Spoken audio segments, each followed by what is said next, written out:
Can LA Clippers owner Donald Sterling be forced to sell his team after his alleged racist remarks and a website lawsuit that has some online companies very worried? Yep, attorney Sue Moss is back to give us some insight on the legal stories making headlines, and we will actually start with a different one than we just mentioned. Former NFL player Hernandez indicted for a jailhouse brawl. Is this guy just not the smartest tool? Apparently he doesn't realize if the fist does the hit, they'll never acquit. This guy is so... Not only do you have the double murder charges, but he also threatened a guard, and now he beat up one of his fellow inmates because they were trash-talking him. This guy has to stop. But let's remind people what he's in jail for. He's in jail. Allegedly, he was responsible for a double murder. A double murder. Wow. This guy is never going to see the light of day. He had everything, and he gave it away. Luckily, I'm not a Patriots fan, so it's all good. Oh. Well, more sports news.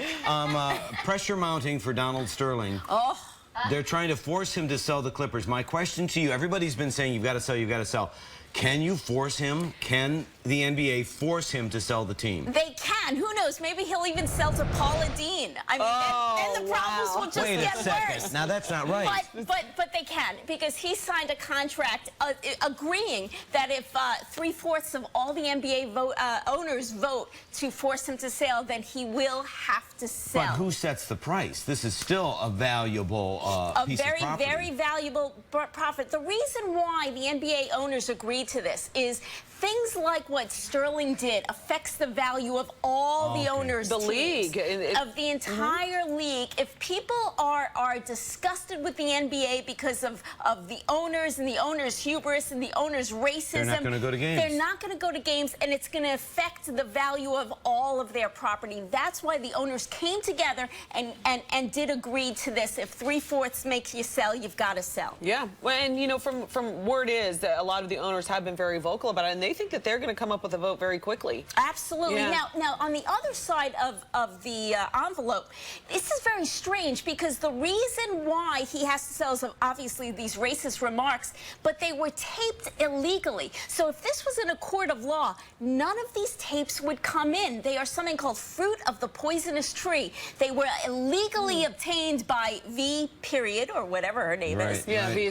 And you would not be able to use it in any way. So the fact that you can use it in a private agreement, to me, is one of the interesting parts of the story. Wow, awesome. Well, you'll have to keep us posted. But now to a local story. Some students arrested for vandalism at a local New Jersey high school.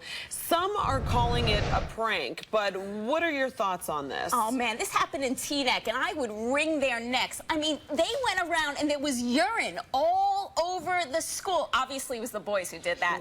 But, yeah, you're in trouble. But, you know, a portion of these kids, about a third of these kids, were actually 18, so they're being charged as adults. And these are some serious things they're being charged with: burglary, trespass. But if it's a first offense, they don't have a prior record, what kind of ramification will it mean for the kids? Well, there are going to be two separate tracks. There are going to be the juveniles, the 17-year-olds, and then the 18-year-olds. The 18-year-olds are going to be brought to an adult court, and this is some serious stuff. They are facing jail time. I do believe they'll get probation, but they are facing jail time. This is really serious. Absolutely. And so are you, always. Sue Moss, thank you so much for joining us. Have a great weekend. You too.